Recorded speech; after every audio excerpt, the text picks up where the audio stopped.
The Six-Figure Second Income is a 2010 book written by David Lindahl and Jonathan Rozek. I would recommend this book as it is a quick read and doesn't waste time on details.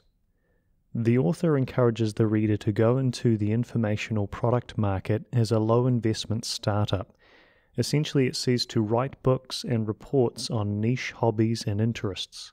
These products can be sold to an audience who are looking for added value in their interest.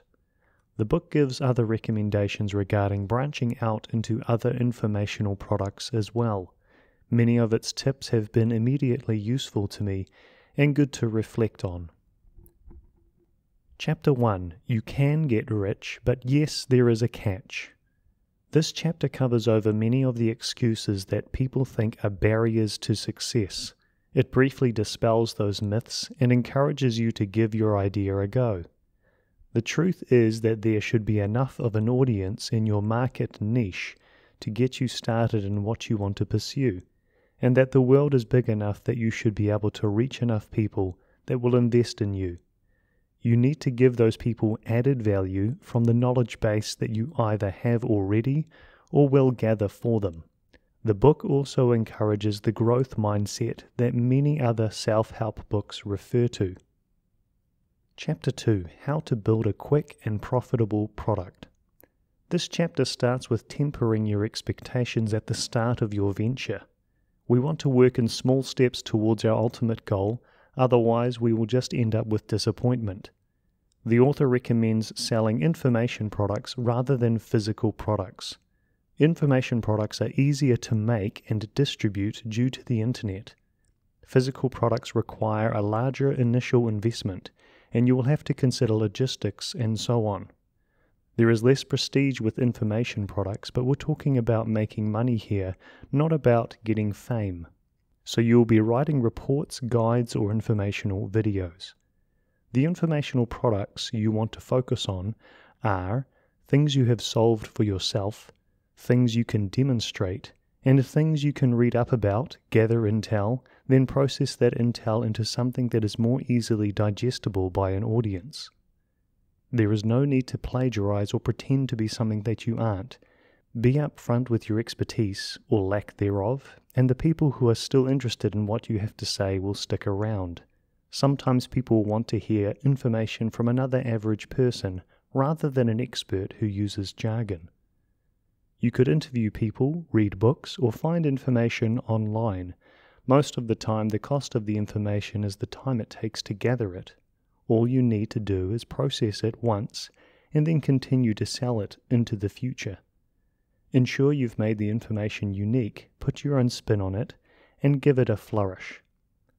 If you need to add images to your report but don't have photography skills or tools, then you can buy images online for cheap. Get them from stock photo websites. Getting ideas to research can be as simple as using Google Trends to find out what is a hot topic at the moment. Chapter 3. How to create content cheaply and easily.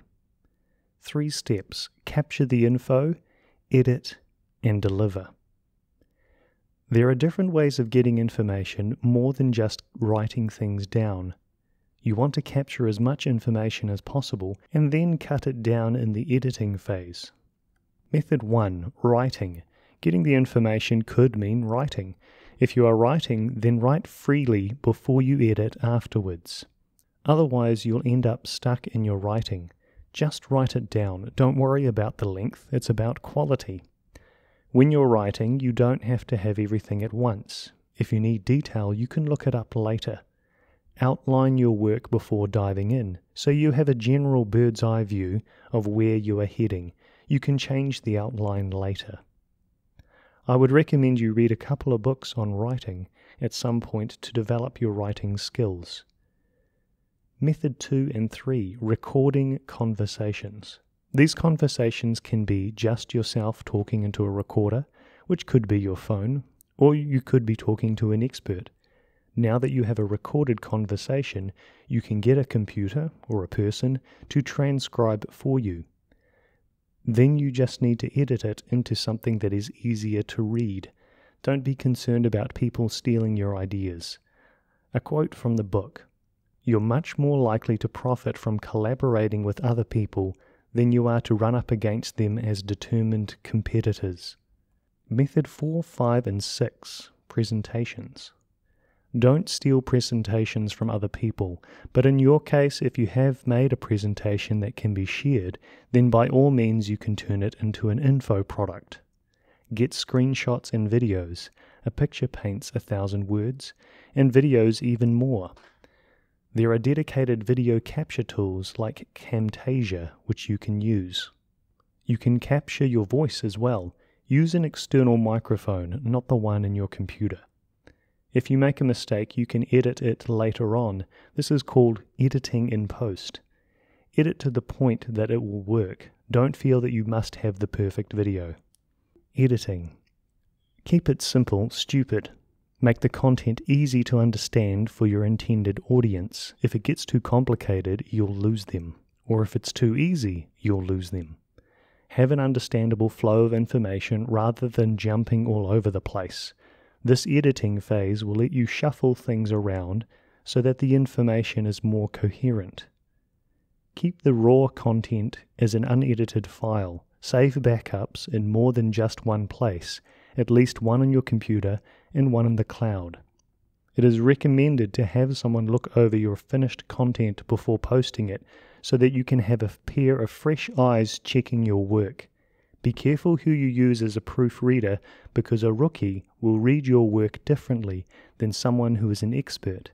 This may or may not be a good thing depending on what kind of feedback you want. Deliver the content. This section of the chapter goes over a table of items that the author sells to his customers. The list is categorized by value from free up to greater than $500. The highest value items are often things like study courses and live tours. It's not likely that this is where you are supposed to start. The author mentions something called a special report, which is similar to the type of documents you'll be making to sell. He recommends selling some for free in order for potential customers to get an idea of what you are capable of. Several of these special reports can be collated into a sellable Getting Started kit. If there is enough information in the kit, then you could sell it as a home study course. You could make a free newsletter that gives a little of what you have to offer. The author says that you could work towards a book, but don't expect publishers to fall head over heels for your first one. It's a good idea to include some kind of small action in the newsletter, like asking them to complete a survey or submit an entry into a contest. This primes them to take action whenever they receive a newsletter from you. Interview recordings with several experts within a field can be sold as a series. You can add value to the interview by selling the transcript along with it. Take the opportunity to use a large course that you may make and boil it down into something smaller that can be read or watched very quickly. It should be something that quickly eases someone into your course or gives them the key information. By having different formats, you diversify into different markets. If you need someone to design simple logos and the like for you, then the author recommends using www.99designs.com or www.elance.com in order to get a designer for your products. The author encourages selling merchandise when you can, things such as t-shirts, calendars, mugs, and the like, software and phone apps. Some of the items brought up are antiquated, like faxing and teleseminars, which have been superseded by webinar technology. Just a reminder, this book was written in 2010. Eventually you may end up in consulting or coaching roles to supplement your income. Further still, you may end up employing people into consulting and coaching groups which are passing on information to your clients. You simply act as the middleman, making connections between groups. Chapter 4. Getting Open for Business. The first task is setting up a website, which is easier and cheaper than you think. First, you need a domain name. The author recommends the following. Use a specific rather than generic name such as cars.com. Use something that is easy to remember for the customer without having to think hard about spelling. Use a .com name because it is easier to remember. Use normal spelling of words and avoid hyphens. The author suggests an easy way to generate a name is to use a prefix word, name of topic, and then suffix word as a good pattern. For example, fastbmxbikes.com, brightlightlamps.com, bestheadphonequality.com, powerfulbatterysolutions.com, and so on. You may want to buy domain names that are similar to the one you want to have, and then you can redirect traffic to the correct address. Once you have a possible domain name, you just need to check if it has already been used. There are many tools online which can help quickly reveal if the domain is already taken. The author recommends using GoDaddy.com as a domain name registrar. Once you have a domain name, then you need a web host to host the website for you. Use a paid service. The free services will have too many strings attached. Web hosting should be relatively cheap, less than $10 a month. Later, when you're more established, there are advantages to having a dedicated IP address. It costs more, however, and may not be worth it at this point. Making the website. Now that you have a domain name and a web host, you need web pages to put it onto the internet. This can be done expensively by having someone make the website for you. If you're savvy enough with programming, then you could make it yourself. There are templates online that you could follow, and learning to program is free. However, it would take time to learn when you could just be working on your product. There are also websites that can generate something for you or generate a template for you. You just need to add images and text to customize it to your needs. If you go the program it yourself route, you'll want to have the programming tools available, like an IDE, an integrated development environment, that can also use FTP to send your web pages to the host. Last but not least is accepting money online. You can use PayPal as a middleman for accepting payments from clients. This also means clients can pay by credit card through PayPal. PayPal takes a cut of the payment, however, so you may eventually want to transition to directly accepting credit cards. Setting up a company. The laws in your jurisdiction will vary, but most governments will want you to register your business. There are different types of businesses that require different levels of initial investment to set up. In this case, it's probably okay to go for the lowest tier. You'll also want a business bank account for money to flow into, as well as a merchant account that credit card funds can flow into. A merchant account is a serious account that will require more contracts and hoops to jump through. Make sure you understand what you are signing up for and get legal and financial advice. You won't be able to get a merchant account unless you've first got a registered business. From there, you will set up a payment gateway for your website if you're moving away from using PayPal. The book doesn't go into the details for how this is set up. It also mentions setting up a shopping cart for your website. Again, the details are omitted. Your professional email. Since you have a domain name, you can now use an email address with that domain name at the end of it. The email address will appear more professional than the one you may have with Gmail or Hotmail. So you should use it when interacting with clients and other professionals. Be careful with your email address. Don't just display it on your website or you could end up with spam. If you want people to cold call email you, you could set up a form on your website that they'll fill out with their details and their message to send. You'll want to use a captcha system as well. Eventually you will want to hire freelancers to maintain things and maybe even set up new websites when you branch into different types of information products. The book The 4-Hour Workweek outlines methods in finding people over the internet to help build and maintain your business. Chapter 5. How to get people to raise their hands. Generating prospects and leads is important for later converting to customers. There is a myth that generating a lot of leads means you'll get a lot of customers. playing the game of large numbers can mean you're putting too much effort into trying to attract everyone, when really we just want to have the people who are most likely to turn into customers. It's similar to the idea of having a lot of Instagram followers. Sure, the numbers may be big, but what does that even mean? We want to focus on the return on investment. Generating a bunch of leads would be great, but it doesn't mean anything when they don't end up buying anything. Sometimes paying $20 per lead would be worth it if they end up buying $200 of material. We should have the perspective of the long haul, not a quick hit scheme. Using different techniques over time is a good strategy. Some techniques will produce a sudden effect and then quickly drop away, where others will have a slow burn. Watch what happens with each technique and use them appropriately according to their time effect and in different combinations. Have the mindset that we are trying to attract people to us, not pursue them. If you have this mindset, then you won't feel rejected because you weren't approaching people, they were approaching you. Make sure to give something before expecting a return.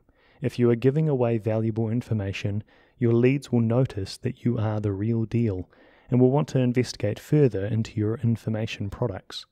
We are in the game of providing added value to our clients. When your leads first hit your website, they will need instant feedback that they are in the right place. That might mean you show them an image of the hobby they are into, or something else that quickly tells them that they are in the right place. Once they have that instant information, they will want to read or learn more, so provide more information.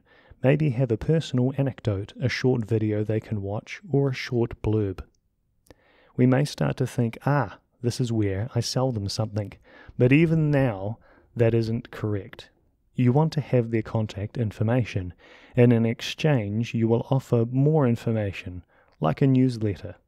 It is important that you tell them that you have a privacy policy regarding their personal information, because we're all tired of getting spam. You want to send the report to their email address rather than have them click a button and the website would take them to the report. If you just have the report on the website, then they'll just shove any email into the form, even wrong email addresses. You could go further and ask for a physical address to send the report to. It depends on what you're willing to work with. Once they have supplied their email, you want to give feedback that the email has been accepted, so make the page switch to a welcome page of sorts. Pay per click, PPC. Now the question is, how do we get people onto our page in the first place? One answer is pay per click. We can pay Google to put an ad for our website on the Google search results page. This also counts for Microsoft Bing and Yahoo sponsored search. This means that people who are searching for the information on our website can find our information quicker. It may not be worth paying for the top spot, since that spot could be expensive. Also, depending on what topic you have chosen, the cost of pay per click may not be worth it. Unless you can justify it with the return on investment metric, then don't feel you need the top spot. In your ad, you should try 3 types of sentences. Ask a question. Make the client feel that you understand them and are part of their group. And make a free offer of value like a special report. It would be wise to read up about Google AdWords in order to make effective ads. Organic search. The free way of getting people from a search engine onto your site is by using search engine optimization, SEO. SEO is making your website attractive enough to the algorithms that run search engines that they put you in the top ranks of the searches people make. Some major factors that mean you'll get higher in the SEO ranks are other sites linking to your site and the theme of your page. Google uses a robot called Googlebot, which scans your web pages and it tries to figure out what your page is about from the words that are on your website. You can find out what it thinks of your web page if you use the Google Keyword tool, and you can use that tool to find out about popular search terms. Local search. Google also filters search terms by location. This may be useful if you intend to sell a physical product or let people know where your business is located. Read about the Google Local Business Center for more information. Article marketing. Google likes giving articles to people searching for information.